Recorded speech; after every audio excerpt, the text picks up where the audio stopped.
بەڵێ دەسەریدا ئەس بە خێراتنەوە دکەم ئاژانسا ئیلک خەبەر بۆ گرنگیدان بە تراژیدیایە و بیرهاتنە تراژیدیای حەلەبجێ هێوی دکەم و مێدیایەن دنیایە بتام لەسەر vê karasat û vê trajîdiyayê bixebtin û bîrhatnê wê zîndû bikin. Rastî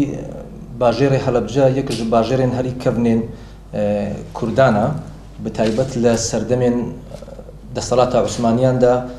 cihekî pêgehekî giringê wî hebûye. Di salên 1889 û pêşda jî bûyt qeza weke qeza hatiye nasandin. Di aliyê kültûrî de, di aliyê roşenbîrî de, di aliyên derketina alim û zana û helbestvanên mezin cihekî wî taybet û mezin heye. Gelek siyasetmedar û kesên navdarên Kurd di vê bajêrê de hayata xwe kiriye. Mîna meselan sala 1909 ji bo yekem car seroka şaredariya bajêrê jinek bûye bi nav vê Adîle Xanim di nav dîroka Kurdan de tiştekî pir balkêş eve. Piştî gelek zana gelek alimên mezin mîna Mela Abdulkerîmê Muderrîs, mîna Doktor Mustafa Zelmî, helbestvanên mîna Goran, mîna Ahmed Muxtar Begî Zaf, mîna Tahir Becî Zaf, gelek navdarên Kurd di vê bajêrê de derketîne. Ev bajêr cihekî weke berê trajîdiya Helebce jî cihekî diyar bûye û hem coğrafiya wê jî cihekî giring bûye. Bi taybet ketîte ser sunûra İran û Iraqê li coğrafiya û tarîxa nû ya derdorê Iraqê de ji ber hindê li ser sunûr bûye cihekî giringî wî hebûye û di navbera Kurdan jî de weke du lehceyên giring mîna lehceyê Hewramî ku girêdiraya Goran e û lehceyê Soranî di nav vê bajêrê de jiyanê xwe dikin. Ev giringîdan di dîroka Kurdî de heta salên heftê û heştê bi zafeke dînî mezinî jî di vê şarê de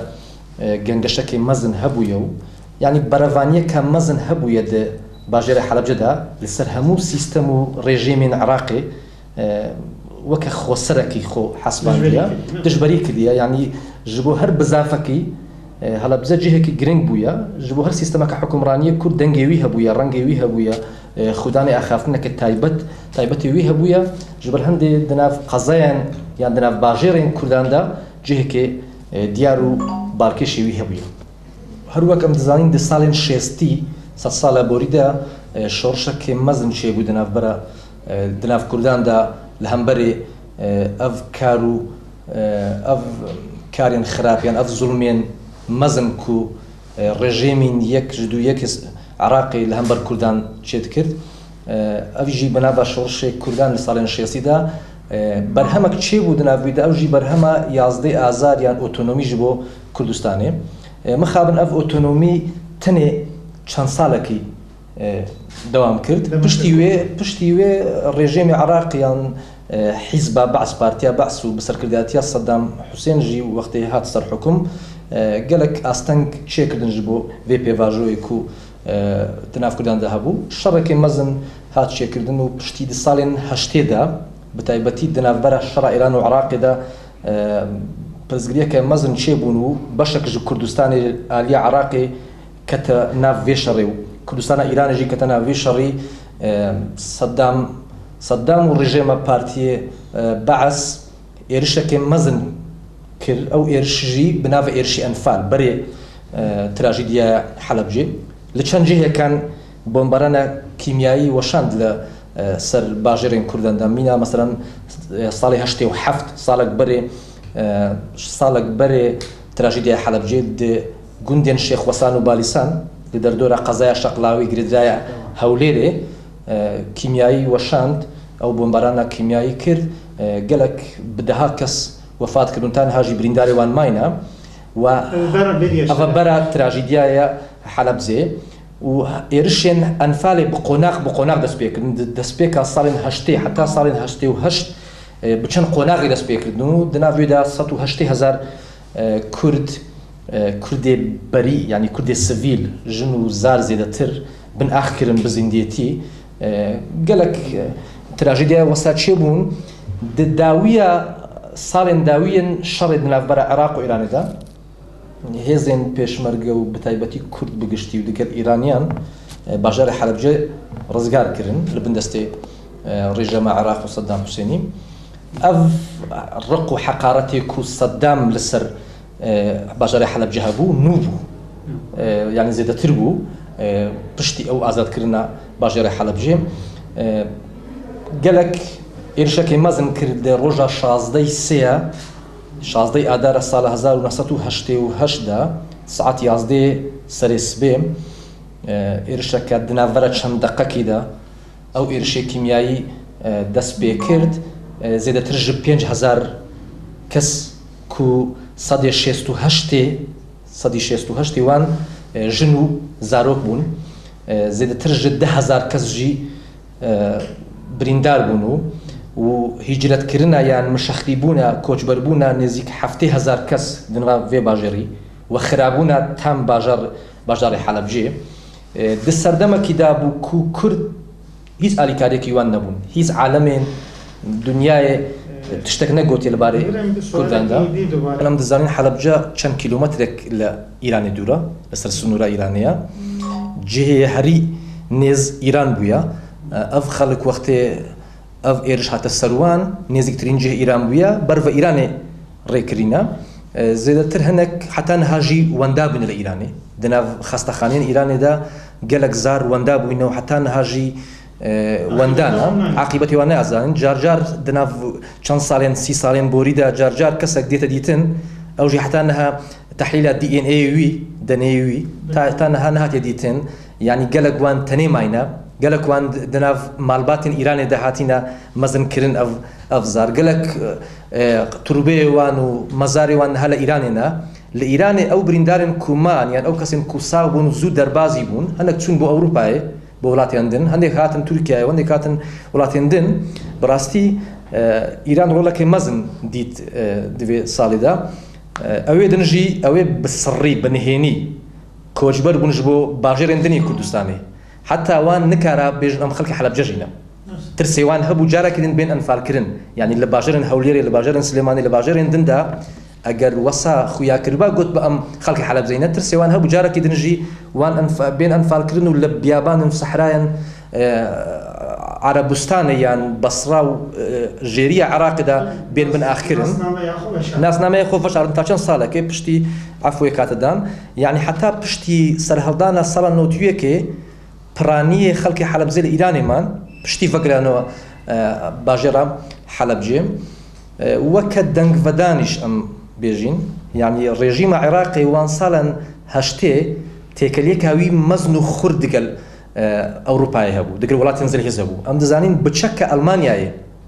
ew kompanyeyan Almanyayê ku çek difiroşin Iraqê bi roja ronak bi roja ronahî hemû Ewropa dizanî ku Helebce hatiye bombarankirin lê çû welatên mezin welatên zilhêzên mezin heta çend sal piştê wî îcar îtiraf kirin ku xetayekî mezin bû ne cînosaydî jî heta nehate diyarkirin ji ber hindê em dikarîn eger wesa bêjîn di navbera ferqek di navbera Holokosta yan Hiroşîmayê Japonî cînosaydê wan ferqekî pir mezin e bi rastî Yehudiyên dunyayê ji bo trajîdiyaya Holokost di gelek dewletan gelek welatan yasa çêkirîne yanî ew yasa dibêjin her kes înkarê qetl û amê Yehudiyan bike ku bi navê Holokosta sûcdara lazim e vergî bide zerîbekî bide bacekî bide û dête zîndanîkirin jî heta niha piştî li navçûna Seddam rejema Seddam jî hatine hikûmeteka nûyê Iraqî jî mixabin ew hikûmet ew dewleteka tayîfî bû dewleteka mezhebî bû tê muhafezekirinê ama yasayek derneketiye dernekete holê de welatên mezin de weke dadgaheke lehayê meselan heta tenanet nekarayne meselan ew tawanbarên ew sûçbarên ku destê wan hebûye di qetl û amê Helebce ew kompanyeyên ku çek firoştiye ew welatên ku peyman çêkire digel Iraqê ilmê wan hebûye agahiyê wan hebûye li ser Helebcê heta niha jî hîç ştek nehatiye kirin ew kesên ku hatin dadgahîkirinî jî li ser serên rejîma Iraqê کەس لەسەر دۆسیە لەسەر کەیسە حەلەبجێ نەهات دادگاییکردن لەسەر کەیسێن شیعان عەلەویان لەسەر تاوانێندی هاتن دادگاییکردن لێ تو جار مخابن لەسەر تراژیدیای حەلەبجێ کەسێک نەها زیندانیکردن زێدەترژی هەنێک کەس هاتبوون گرتن لە کوردستانەژی مخابن بە کەس نزانێت بچ فەرمانەکەی چەوە هاتن بەردان و چوونەوە ئەوروپاژی و نەها ژیانی خۆ دەکەن یعنی مخابن تشتێک ji بۆ حەلەبجێ تا نەها نەهاتیەکردن مخابن وەسایە لێ گلەیە کوردانژی ji وڵاتên مسلمانژی هەبوو ڕاستی چونکو سەرکردەیەن حاکمên وڵاتên مسلمان گرێدرای ئەوروپایە بوون گرێدرای ڕۆژئاوایە بوون ئەوانژی دەنگێک لێوە نەهات حتا عالمên مسلمانژی یعنی مخابن ئەو عالمên ku هێستری فرمێسک ئەسرین ڕێشتن ji بۆ حەلەبجێ لە ئەنگوستێن لە دەستێن ئینسانی زێدەتر نینە ڕاستی مخابن ئەوانژی گرێدرای دەوڵەتان بووینە دەوڵەتانژی تشتێک نەگوت پشتی تراژیدیای حەلەبجێ بچەند ساڵان نەها دەبێژن ئەم تازە پێدەحەسین بە تراژیدیای حەلەبجێ لێ ئەف تراژیدیە هەرم مەزن ئەوە ku زیندیەن حەلەبجێن هە مالبات هەیە 12 کەسێوان 10 کەسێوان 15 کەسێوان مالبات هەیە تو کەسێوان تونەنها دەحاتە نەمان مالبات هەیە تنی یەک کەسێوان هەیە ئەم دەبێژین تاقانەیەن حەلەبجە ئەو کەسێن ku یەک کەسێوان هەیە نەڤیوان زارێکی بچووک بوویە لە سەفەرێکی بوویە لە خەستەخانەیەکی بە برینداری تا نەهامایە نەها نیو ژیانێوان هەیە ئەم هەفتە تونە ساڵ تونە مەه تونە جارێکی ئەم شاهیدێ نەبین یەک کەس جوان برینداران دێت شەهید بوون یعنی لە پشتی 10 ساڵێن بۆریدا زێتر ji 100 هەتا 200 کەسی ئەم هەر مەهەکێ هەر هەیڤەکی دبینین کەسێک دێت وەفاتکردن بە بن تەسیرە برینداربوونە حەلەبجێ هەیە حتا نەهاژی مەسەلەن خەستەخانەیەک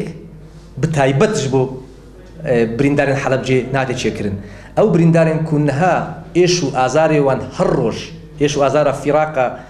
کەسوکارێن وان ئێش و ئازارە جەستەییەوان حتا نەهاژی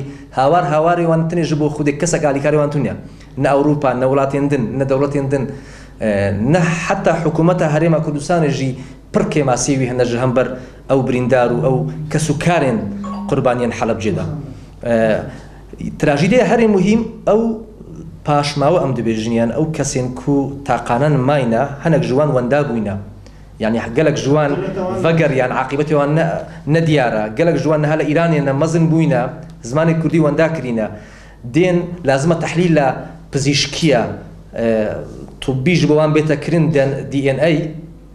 حتا بزانین ئەوە چ مالباتەکە گەلک مالبات لە بەندێنە ئەو زار مەزن بوویە لە بەندێنە ئەو دەبێژەیە منە ئەو دەبێژەیە منە حتا نەهاتێ دیارکردن بڕاستی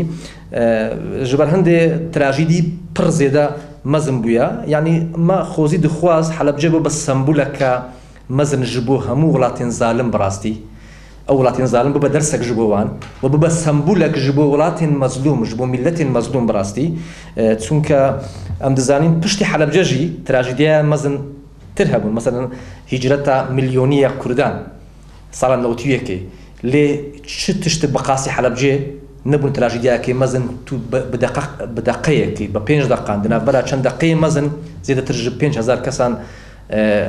بێن وەفاتکردن و بێن شەهیدکردن ئەم هەروەک دەزانین پشتی ساڵە 91 خەڵک ڤەگەریا سەر مولک و ماڵی خۆ حەلەبجە کێم تا زێدە ئاوابوونێک بوو خەڵک ئەوێ مابوون ئەو کۆچبەرێن حەلەبجێ هاتن سەر مولک و ماڵی خۆ لێ بە درێژاهیە 30 ساڵ پشتی تراژیدیای حەلەبجێ حتا نەها خەڵک برینە کاوان لەسەر دڵیوان هەرمایە ئەو برین حتا نەها ئەم دەبێژین ساڕێژ نەبوویە مەرحەمەک نەبوویە ئەو برینی عیلاج بکە ئەو ژی برینەکە پسیکۆلۆجی معنەوی مرۆییە ku dibînin لە cihêndinên dinyayê de حەلەبجەکێ nû çê dibe li her bajêrekê Kurdan bê yan nav musulmanan bê wextê dibînin eynî êş û elemê wan nû ve dibe texmîn dikin yan dizanin ku welatên zalim tanha nebe dersek حەلەبجە nebû dersek nebû simbûlek ji bo welatên mezlûm û ji bo welatên zalim jî nebû dersek ev welatên zalim destê xwe li zulmê berdin çûnke digel her zulmekê li her cihêkê li her welatekê di nav her bajêrekê Kurdan dêt kirin حەلەبجە êşe wî zêde dibî حەلەبجە jî dixwast xelkê wî jî dixwast ku حەلەبجە carekî din welatên mezin ew kesên ku destê wan hebûye de تراژیدای حەلەبجێدا اعتراف بکەن داخوازە ژێبوورنێ بکەن خەڵکی حەلەبجە بە یاسایەکێ ناونەتەوەیی ئەو خەڵک بێن محکەمەکردن بێن دادگاییکردن لێ مخابن نە داخوازە ژێبوورنێ دەکەن حتا ڕێژێمە عێراقێ پشتی نەمانە سەدام حوسێنژی بە فەرمی داخوازە ژێبوورنتان هەر لە خەڵکی حەلەبجێ نەکردی وەکە حکوومەت وەکە دەوڵەت و بدرێژایی 100 ساڵ دەوڵەت بووە لە عێراقێ مخابن ئەڤ برینەکە مەزنە لەسەر خەڵکێ پشتی دەسەڵاتدارên کوردژی یان دەسەڵاتدارên عێراقژی حتا نەهاژی چەند ساڵە کە هەڵەبجە وەکە ئوستان وەکە ویلایەت هاتیە حەسباندن دەناو عێراقیدا لێ بفعلی بە پراکتیکی نەویلایەتە یعنی هەروەکە قەزایەک دێتە حەسبان بەفعلی بناو دەبێژن گەلک سۆز و پەیمان دەدەن هەر ساڵ وەختە بیرهاتنە حەلەبجە دێ پەیامی وان پەیامە پڕ خۆشکە لێ بەفعلی بە پراکتیکی تەنها برینێ خەڵکی ئەف برینێ کو لەسەر دڵی وان مایە لەسەر جەستەیە کوردێ مایە حتانها عیلاجی وی نەهاتێکردن دەرمانی وی نەهاتێکردن ئەو دەرمانە معنەوی بە یەکێتیە خەڵکێ بنەمانە زوڵمێ بە ئاوابوونە عەدالەتێ بڕاستی ئەو برین لەسەر خەڵکی هەڵەبجێ دەردەکەوی و لا دەکەوی